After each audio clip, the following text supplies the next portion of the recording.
Hello, and welcome back to another episode of the Aerial Outsider. I'm your host, Kyle, and here we talk about drones, NASCAR, football, and basketball. Let's get into it. So today I wanted to kind of go back to an aspect of how drones are affecting farming. I wanted to do an episode comparing drones and spray planes.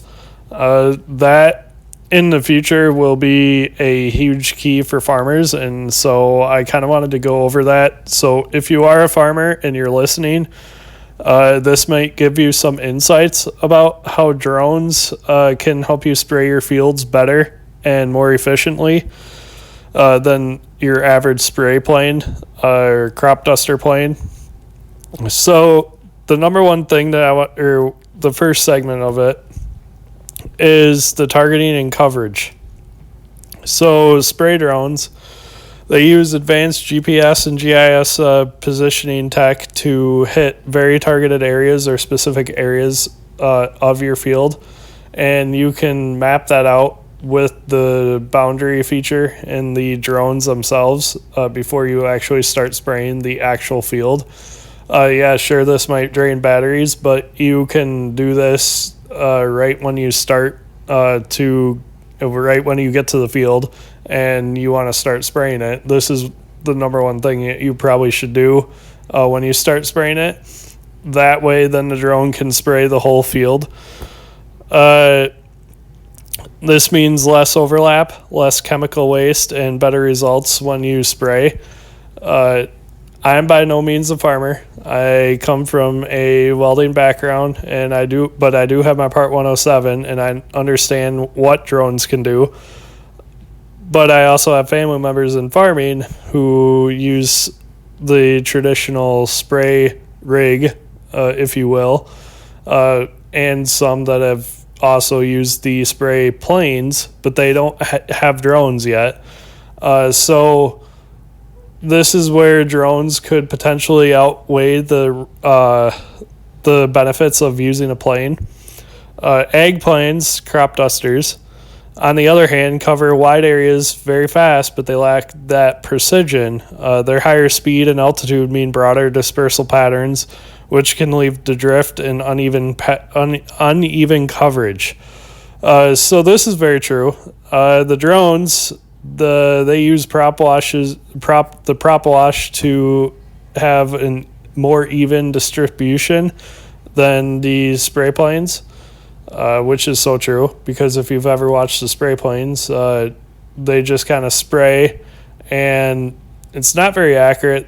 The wind could have a factor of where it lands as well, because they're probably a little bit more than 25 to 30 feet above the crop when they do a nosedive.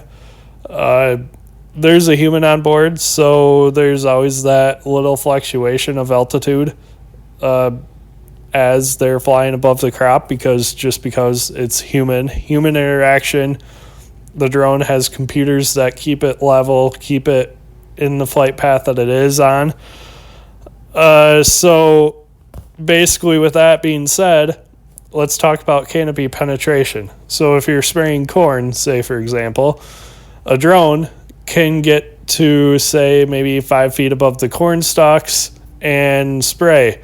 Well, that prop wash is going to more than likely blow that canopy every which way, and with it being 5 feet or less above the top of the corn, that chemical that you're spraying down on the corn to help it grow, get better bushels per acre in the fall, that's going to be able to be blown into the canopy, into the corn, where you're going to have better coverage. Where if you've ever watched a spray plane do a field, you've seen it kind of spray their chemical, but it just kind of sits there in the air a little bit before it actually falls down onto the corn. And by the time it hits the corn, the plane is long gone. It's probably at the headland climbing to make its next turn. So there is no really wind to break that canopy up and, get your chemical down to the ground to where it potentially needs to go, especially if you're trying to kill weeds. And so with that being said, there's also terrain. Drones can cover the whole field. They can go to the headlands and cover, those crops on the headlands, where the spray planes, they get to the end of the row, they cut off their flow of their chemical of whatever they're spraying, and they have to pull up really fast just because if there's trees in the way, they don't want to hit the trees. So that's one of the huge negatives about ag planes that drones do not have, is that they are stable. They can get closer to the trees. They probably get within 5 feet of the trees, if not a little bit more. Some of the spray drones, the DJI T50 or T60, I think both of them, they're about 11 feet 2 inches in diagonal length. So that's a huge drone. That drone is huge, so it might be a little bit more. So you're talking maybe within 10 feet of the tree line. But with how big that drone is, the prop wash is going to blow that chemical all the way to the tree line, even if it is, say, 10 feet from the nearest branch. Let's talk about speed and scale and payload here. Spray drones, they are best for small to medium fields and spot treatments. You've never really seen a spray plane cover a field that's maybe less than, say, 15 acres. I would say I've never seen it, because I've always grown up in the Midwest where the fields are 50 or more acres big, unless you're on the outskirts of a large to medium big city. Then you might see fields that are in denser plots where the tree lines are the field boundaries. The drones, they can cover 20 to 25 acres an hour. I guess if you're moving, you could probably cover more. Haven't personally seen drones in action other than in farm shows, but they do work. I've seen it on YouTube. If you want to look up the Millennial Farmer, he did have video on drones or spray drones. But with fields being 200 acres or more, you could do it with a drone. You're just going to be at a lot slower pace, and the ag planes would outpace the drone by a large margin, just because you carry aviation fuel in the plane and you carry hundreds of gallons of chemicals. So you could go hours without having to refuel. Now, the downside of that is that you would have to spend the time to fly back to the airport to refuel. Whereas a drone, you're just getting your power from your batteries and your generator. Granted, that is the trade-off. Small payloads in drones, a few gallons per flight. The most that I know of that a drone can hold is 18 gallons, I do believe, from what I've read on the T100 from DJI. But that could be different. I haven't looked at the specs in a while. I know it came out, but they haven't released it here in the U.S., I don't think, just due to all the things going on at the border with DJI parts and everything. That's a whole nother episode that I am trying to plan out to do with what's all coming out as far as rules and drones. Like I said, the planes carry a lot of gallons of a lot of jet fuel so that you can fly a plane longer than a drone. The drones, they're only going to last about 15 to maybe 40 minutes, depending on the wind, depending on the headwind, and depending how large your load is. That's typically about what you're going to get from a drone. And like I said, the plane's going to run for hours, whereas the drone, you're charging batteries as you're flying.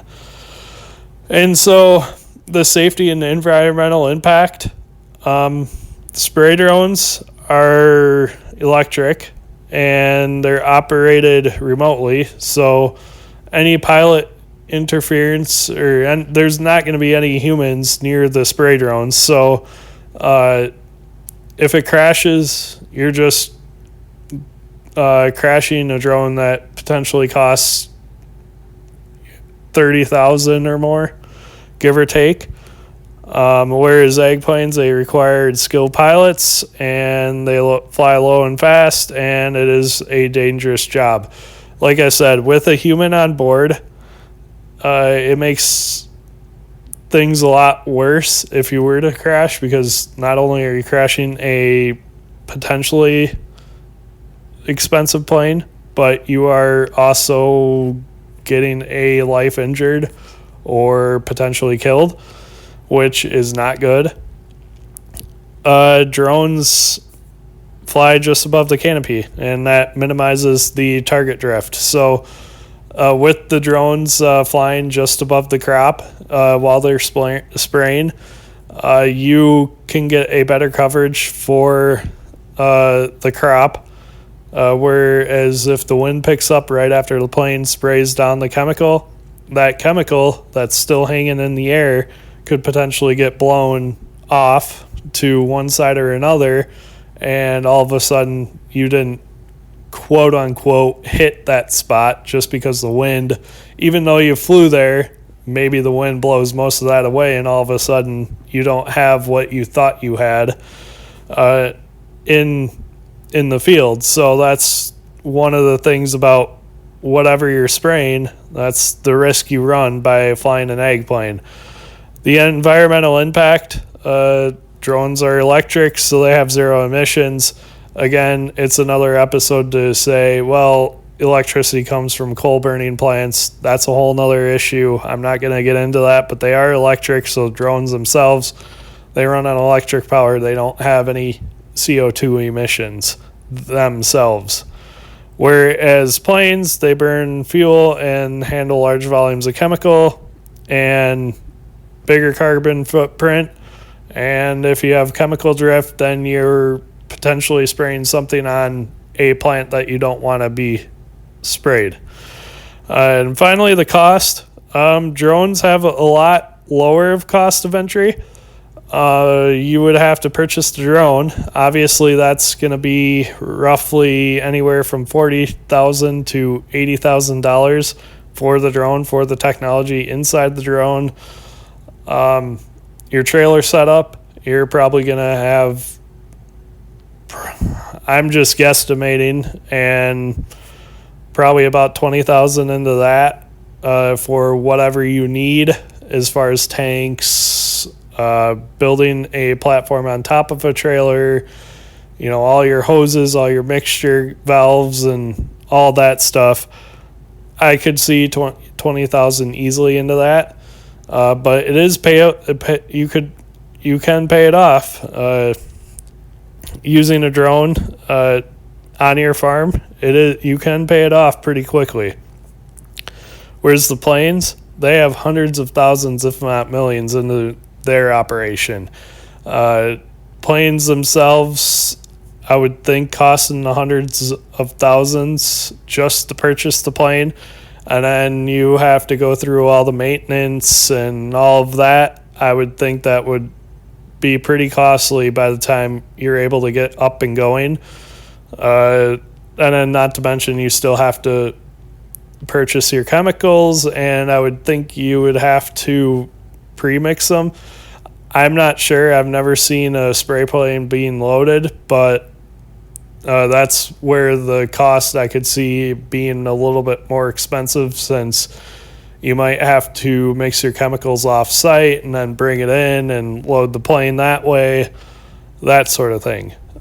So for farms with larger fields, maybe the drone isn't the way to go. Maybe it's an ag plane, but if you really want to have that good coverage from a drone, then I could see, then you're going to be spending long hours, but it is enjoyable to fly a drone, to be able to have that technology help you out.